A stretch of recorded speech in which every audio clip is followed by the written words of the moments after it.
ओम शांति 29/5/2024 प्रातः मुरली ओम शांति बापदादा मधुबन। बाबा बोलेছে मीठे बच्चे यादेर द्वाराई याद पावा যায়, অর্থাৎ যে বাবাকে ইয়াদ করে বাবাও তাকে ইয়াদ করে। যে বাচ্চা ভালোবেসে বাবাকে ইয়াদ করে তার প্রতি বাবারও আকর্ষণ হয়। প্রশ্ন, তোমাদের পরিপক্ক অবস্থার নিশানি কি? সেই অবস্থাকে পাওয়ার পুরুষার্থ শোনাও। তো আমাদের পরিপক্ক অবস্থার নিশানি কি, আর সেই অবস্থাকে পেতে গেলে কি পুরুষার্থ করতে হবে? উত্তর, যখন তোমাদের বাচ্চাদের পরিপক্ক অবস্থা হবে তো সব কর্মেন্দ্রিয় শীতল হয়ে যাবে। কর্মেন্দ্রিয় দ্বারা কোনো উল্টো কর্ম হবে না, অবস্থা অচল অডল হয়ে যাবে। এই সময়ের অটল অবস্থার দ্বারাই 21 জন্মের জন্য কর্মেন্দ্রিয় বশ হয়ে যাবে। এই অবস্থাকে পাওয়ার জন্য নিজের জাজ রাখো, মানে নিজেকে চেক করো। নোট করলেই সাবধান হবে। যোগ বলের দ্বারা কর্মেন্দ্রিয়কে বশ করতে হবে। যোগই তোমাদের অবস্থাকে পরিপক্ক বানাবে। তো অবস্থা পরিপক্কর জন্য আমাদের কি করতে হবে? যোগ। ওম শান্তি। এটা হলো ইয়াদের যাত্রা। সব বাচ্চারা এই যাত্রায় থাকে, শুধু তোমরা এখানে কাছে আছো। যে যে যেখানেই আছে সে বাবাকেই ইয়াদ করে, তো সেটা वो ऑटोमेटिकली नज़दीक आ जाते हैं। যে যেখানেই থাকুক, যে বাবাকে ইয়াদ করবে সে অটোমেটিক্যালি বাবার কাছে চলেই আসে। যেরকম চাঁদের সামনে কোনো তারা খুব কাছে হয়, কেউ খুব চমকায়, কেউ কাছে, কেউ আবার দূরেও হয়। দেখতে পাওয়া যায় যে এই তারাটা খুব চমকাচ্ছে, এ খুব কাছে আছে, এ তো চমকাচ্ছেই না। তোমাদেরও এইরকমই গায়ন আছে। তোমরা হলে জ্ঞান আর যোগের সিতারা, তো আমরা কি হলাম? জ্ঞান আর যোগের তারা। জ্ঞান সূর্য বাবাকে আমরা পেয়েছি, তাহলে আমরা বাচ্চারা কাকে পেয়েছি? জ্ঞান সূর্যকে। বাবা বাচ্চাদেরকেই ইয়াদ করে। যে সার্ভিসেবল বাচ্চা, বাবা হলো সর্বশক্তিমান, সেই বাবাকেই ইয়াদ করে। তো ইয়াদের দ্বারাই ইয়াদ পাওয়া যায়। যেখানে যেখানে এইরকম সার্ভিসেবল বাচ্চা আছে তো জ্ঞান সূর্য বাবাও সেই বাচ্চাকে ইয়াদ করে, বাচ্চারাও ইয়াদ করে। যে বাচ্চা ইয়াদ করে না তাকে বাবাও ইয়াদ করে না, তার उनको बाप की याद भी नहीं पहुँचती है, তার কাছে বাবার ইয়াদও পৌঁছায় না। याद से याद जरूर मिलती है, याद করলেই ইয়াদ অবশ্যই পাওয়া যায় রিটার্নে। বাচ্চাদেরও ইয়াদ করতে হবে বাবাকে। বাচ্চারা জিজ্ঞেস করে, বাবা তুমি আমাকে ইয়াদ করো? বাবা বলে, কেন করি না? এই রীতি বাপ क्यों नहीं याद करते? তো এই রীতিতে বাবা কেন ইয়াদ করে না? যে বেশি পবিত্র হয় আর বাবার সাথে যার খুব ভালোবাসা আছে, তো আকর্ষণও সে বাবাকে বেশি করে। প্রত্যেকে নিজেকে জিজ্ঞেস করো যে আমি কতটা বাবাকে ইয়াদ করি। এক বাবার ইয়াদে থাকলে এই পুরানো দুনিয়াও সে ভুলে যাবে।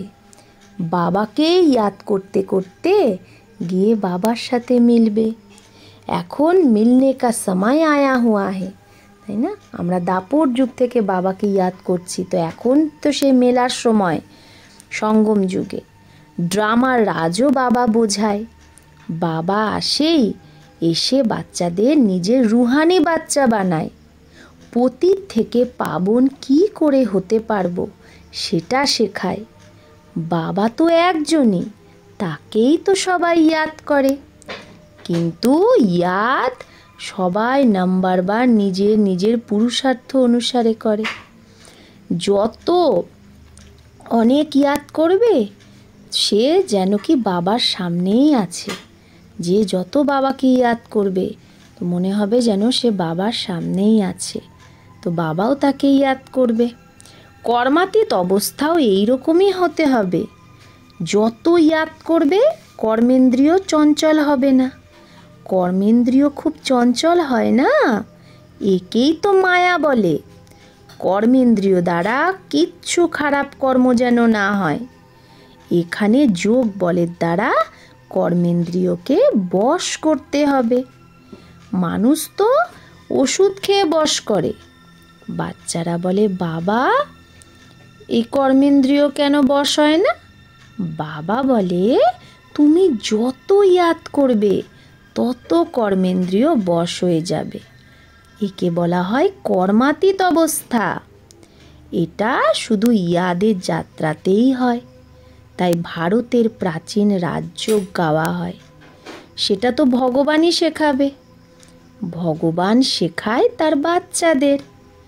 তোমরা এই বিকারী কর্মেন্দ্রিয়ের ওপর যোগ বলের দ্বারা জিত পাওয়ার পুরুষার্থ করছো। সম্পূর্ণ তো তোমরা লাস্টে হবে। যখন পরিপক্ক অবস্থা হবে তখন কোনো কর্মেন্দ্রিয় চঞ্চলতা করবে না। এখন চঞ্চলতা বন্ধ হলে সেটাই 21 জন্মের জন্য কাজে আসবে। তখন 21 জন্ম কোনো কর্মেন্দ্রিয় ধোঁকা দেবে না। 21 জন্মের জন্য কর্মেন্দ্রিয় বশ হয়ে যায়। সব থেকে মুখ্য হলো কাম। ইয়াদ করতে করতে কর্মেন্দ্রিয় বশ হতে থাকবে। এখন কর্মেন্দ্রিয়কে বশ করলে আধা কল্পের জন্য তোমরা ইনাম পাবে, মানে প্রাইজ। বশ যদি না করতে পারো তাহলে তো পাপ থেকে যাবে। তোমাদের পাপ যোগ বলের দ্বারা কাটতে থাকবে। তোমরা পবিত্র হতে থাকবে। এটা হলো নাম্বার 1 সাবজেক্ট। ডাকেও না পতিত থেকে পাবন হওয়ার জন্য, তো বাবাই এসে পাবন বানায়। বাবা হলো নলেজফুল। বাবা বলে নিজেকে আত্মা ভাবো, বাবাকে ইয়াদ করো। এটাও তো নলেজ। এক হলো যোগের নলেজ, আর একটা হলো 84 জন্মের চক্রের নলেজ। দুটো নলেজ। তার মধ্যে দৈবী গুণ অটোমেটিক্যালি মার্জ আছে। বাচ্চারা জানে আমরা মানুষ থেকে দেবতা হই, তো দৈবী গুণও অবশ্যই ধারণ করতে হবে। নিজের চেকিং করতে হবে। নোট করলে নিজের ওপর সাবধান থাকবে। নিজের চেকিং করলে কোনো ভুল হবে না। বাবা নিজে বলে, মাম একাম ইয়াদ করো। তোমরাই তো আমাকে ডেকেছিলে, কারণ তোমরা জানো বাবা হলো পতিত পাবন। সে যখন আসে তবেই তো এই ডাইরেকশান দেয়।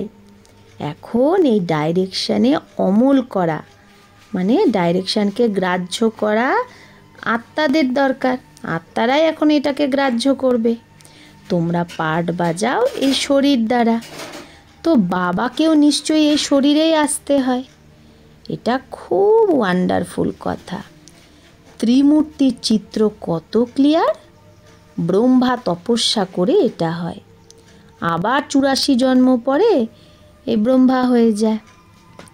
এটাও বুদ্ধিতে যদি মনে থাকে যে আমরা ব্রাহ্মণ দেবতা ছিলাম, আবার 84 চক্র লাগিয়েছি, এখন আবার দেবতা হওয়ার জন্য এসেছি। যখন দেবতাদের ডিনাইস্টি পুরো হয়ে যায় তখন ভক্তি মার্গেও খুব প্রেম ভরে ভগবানকে স্মরণ করে। এখন সেই বাবা তোমাদের এই পথ পাওয়ার জন্য যুক্তি বলছে। ইয়াদও তো খুব সহজ, শুধু বুদ্ধিটা সোনার বর্তন চাই। যত পুরুষার্থ করবে তত পয়েন্ট ইমার্জ হবে। জ্ঞানও ভালো শোনাতে থাকবে অন্যকে। বুঝবে যেরকম বাবা আমার মধ্যে প্রবেশ করে মুরলি চালাচ্ছে, তো যে যত পুরুষার্থ করবে তার পয়েন্টও মনে থাকবে তত। জ্ঞানও ভালো শোনাতে থাকবে, এরকম মনে হবে যে বাবা আমার মধ্যে প্রবেশ করে মুরলি চালাচ্ছে। তাই বাবা বলছে বাবাও মদত করে খুব, অন্যেরও তো কল্যাণ করতে হবে, সেটাও ড্রামায় সেট আছে। 1 সেকেন্ডের সাথে আর 1 সেকেন্ড মেলে না, টাইম পাস হতে থাকে। এত বছর এত মাস কি করে পাস হয়ে যায়, শুরু থেকে নিয়ে টাইম পাস হতে থাকে। এইটা হলো সেকেন্ড, তারপরে 5000 বছর পরে আবার রিপিট করবে। বাবা বলছে 1 সেকেন্ড যেটা হয়ে যাচ্ছে ড্রামা, সেটা আবার কত বছর পরে রিপিট হবে? 5000 বছর পরে। এটাও ভালোভাবে বুঝতে হবে আর বাবাকে ইয়াদ করতে হবে, যার দ্বারা বিকর্ম বিনাশ হবে। আর কোনো উপায় নেই। এত সময় ধরে যা কিছু করেছো সেগুলো সব ছিল ভক্তি। বলেও না, ভক্তির ফল ভগবানই দেয়। কি ফল দেয়, কবে দেয় আর কিভাবে দেয় কিচ্ছু জানে না। বাবা যখন ফল দেওয়ার জন্য আসে তখন যারা নেয় ফল আর যে দেয় তাদের দুজনকেই একসাথে থাকতে হয়। ড্রামার পার্ট আগে চলতে থাকে। সারা ড্রামায় এখন এটা হলো অন্তিম লাইফ। হতে পারে কেউ শরীরও ছেড়ে দিতে পারে, আর কেউ যদি আর কোনো পার্ট যদি বাজানোর থাকে তাহলে অন্য জন্মও নিতে পারে। কারো অনেক হিসাব কিতাব থাকলে জন্মও নিতে পারে। কারো কাছে খুব যদি পাপ থেকে থাকে তো ঘড়ি ঘড়ি সে এক জন্ম নিয়ে আবার দ্বিতীয় তৃতীয় জন্ম নিয়ে শরীর ছাড়তে থাকে। গর্ভে গেল, দুঃখ ভোগ করলো, আবার শরীর ছাড়লো, আবার আর একটা শরীর নিল, মানে তাড়াতাড়ি তার শরীর ছাড়বে আর জন্ম নেবে। এই পাপগুলো এইভাবেই চুকতে হবে। কাশি কলবটেও এই হালতই হয়। পাপ তো মাথার উপর অনেক আছে, যোগ বল তো নেই, তো কাশি কলবট খাওয়া এটা হলো নিজের শরীরেরই ঘাত করা। আত্মাও বোঝে যে ঘাত করছে, বলেও বাবা তুমি এলে আমি তোমার উপর বলিহার যাব। বাকি ভক্তি মার্গে তো বলি চড়ে, সেটা তো ভক্তি হয়ে যায়। দান পুণ্য তীর্থ আদি যা কিছু করে সেগুলো কার সাথে লেনদেন হয়? পাপ আত্মাদের সাথে। রাবণ রাজ্য না, বাবা বলছে খবরদারি সে লেনদেন করনা। লেনদেন যে তুমি করছো সেটা খুব সাবধানে, কোথাও কোনো খারাপ কাজে যদি লেগে যায় তো মাথার উপর বোঝা চড়ে যাবে। दान पुण्य बड़ा खबरदारी से करना होता है, खूब खबरदारी। गरीब को तो अन्न और कपड़े का दान किया जाता है, तो गरीबদের তো অন্ন আর কাপড় দান করা হয়, বা আজকাল ধর্মশালা আদি বানিয়ে দেয়। আর শাহুকারদের জন্য তো বড় বড় মহল আছে, গরিবদের জন্য আছে ঝোপড়ি। वो तो गंदे नाले के आगे रहे हुए हैं, उस किचरे की खाद बनती है जो बिकती है, जिस पर फिर खेती आदि होती है। তাহলে ঝোপড়িগুলো কি সেই গন্ধ নালার সামনে হয়, সেখানেই তারা থাকে। সেই কিচড়ার খাদ হয় যেটা বিক্রি হয়, আর সেই খাদের উপর আবার खेती আদি হয়। তো সত্য যুগে তো এরকম কিচড়া আদির উপরে खेती আদি হবে না, সেখানে তো নতুন মাটি হবে। সেটার নামই হলো প্যারাডাইস। নামও গাওয়া হয় পোকরাজ পুরী সবচপড়ি। রত্ন না, কেউ কত সার্ভিস করে, কেউ কত করে, কেউ বলে আমি সার্ভিস করতে পারবো না। বাবা রত্ন তো সবাই, কিন্তু তার মধ্যেও নাম্বারবার পুরুষার্থ অনুসারে আছে, যাদের আবার পূজা হয় দেবতাদের। ভক্তি মার্গে অনেক পূজা হয়, সেগুলো সব ড্রামায় সেট আছে। যে যাকে দেখে যেই পূজা দেখে এখন মজা আসে। আমরা হলাম অ্যাক্টর, এই সময় তোমরা নলেজ পাচ্ছ, তোমরা খুব খুশি হও। জানো যে ভক্তিরও পার্ট আছে, ভক্তিতেও মানুষ খুব খুশি হয়। গুরু বলে মালা জপো, ব্যাস সেই খুশিতেই জপতে থাকে। সমাজ কুছ ভি নেই, কিছুই বোঝে না। শিব নিরাকার, তাকে ভালা দুধ জল কেন চড়াও? মূর্তিকে ভোগ লাগায়, সে মূর্তি খাতে থোড়েই হে খায় কি? ভক্তির বিস্তার অনেক। ভক্তি হলো ঝাড় আর জ্ঞান হলো বীজ।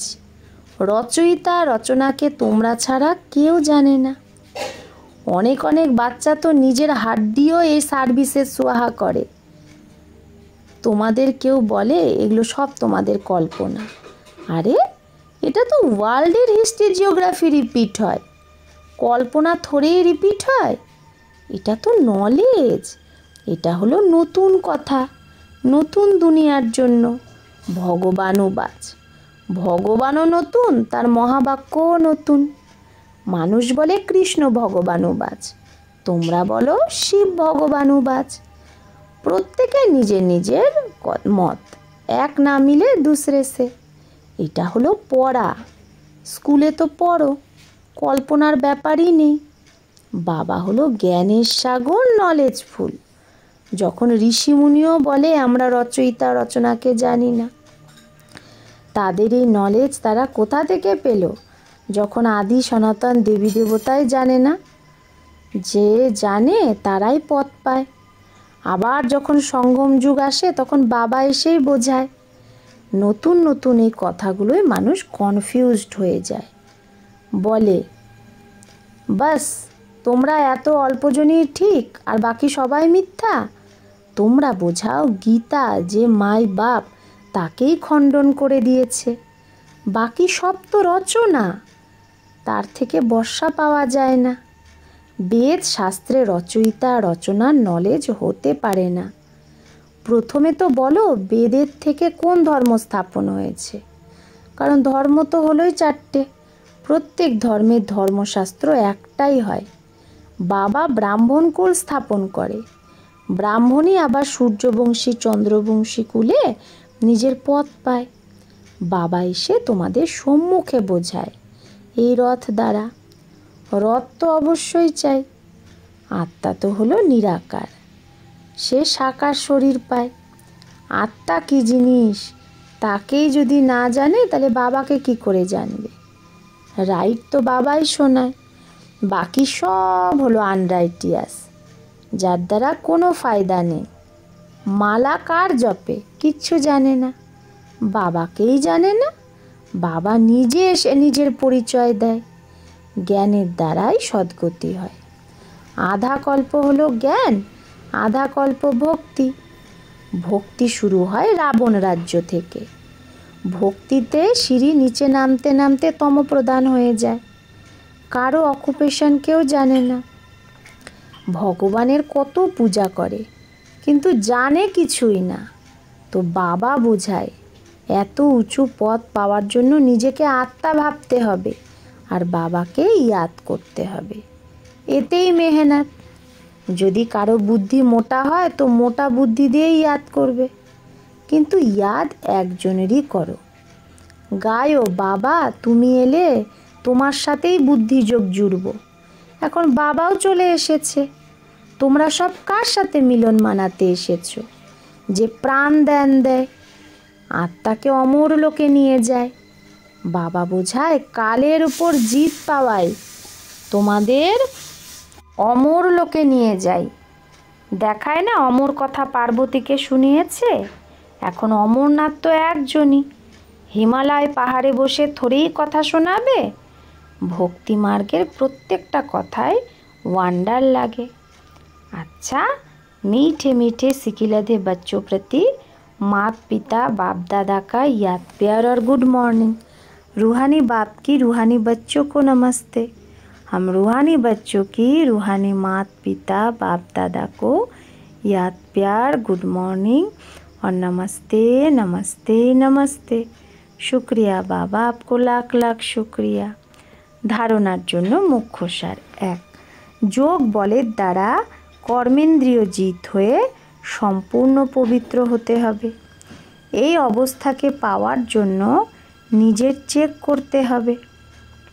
2, সদা বুদ্ধিতে মনে রাখতে হবে যে আমরাই ব্রাহ্মণ থেকে দেবতা হব আমরাই দেবতা ছিলাম, ব্রাহ্মণ থেকে দেবতা হয়েছিলাম, এখন আবার দেবতা হওয়ার জন্য এসেছি। তাই খুব খবরদারি সে পাপ আর পুণ্যকে বুঝে লেনদেন করতে হবে। বরদান, সর্বসত্তাকে সহযোগী বানিয়ে প্রত্যক্ষতার পর্দা যে খুলবে সেই সত্যিকারের সেবাধারী ভব।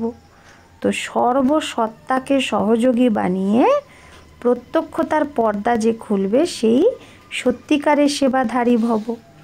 তো প্রত্যক্ষতার পর্দা তখনই খুলবে যখন সব সত্তা একসাথে মিলে বলবে যে শ্রেষ্ঠ সত্তা, ঈশ্বরীয় সত্তা, আধ্যাত্মিক সত্তা যদি হয় তো এই এক পরমাত্ম সত্তায় সব আয় এক স্টেজে ইকट्ठा हो ऐसा স্নেহ মিলন করে। সব সত্তা যেরকম সায়েন্স, তারপরে রাজনীতি, ধর্ম, সব সত্তা যেন এক স্টেজে একসাথে হয়ে এই রকম স্নেহ মিলন করে আর নিজেরাই বলে যে শ্রেষ্ঠ সত্তা যদি হয় এই পরমাত্ম সত্তা। তার জন্য সবাইকে স্নেহের সূত্রে বেঁধে নিকটে আনো, সহযোগী বানাও। এই স্নেহই চুম্বক হবে, যেটা সবাই একসাথে সংগঠন রূপে বাবার স্টেজে পৌঁছে দেবে। তাহলে আমরা যত ঈশ্বরীয় স্নেহ দেব, এই স্নেহই এমন চুম্বকের কাজ করবে যাতে সব সত্তা একসাথে সংগঠিত রূপে বাবার স্টেজে পৌঁছে যাবে। তো এখন অন্তিম প্রত্যক্ষতার হিরো পার্টের নিমিত্ত হওয়ার সেবা করো, তবেই বলবে সত্যিকারের সেবাধারী। স্লোগান, সেবা দ্বারা সবার দুয়া প্রাপ্ত করা, এটাই হলো আগে যাওয়ার লিফট। তাহলে সেবা দ্বারা কি করতে হবে? সবার দুয়া প্রাপ্ত করতে হবে, এটাই হলো আগে বাড়ার লিফট। আচ্ছা, ওম শান্তি।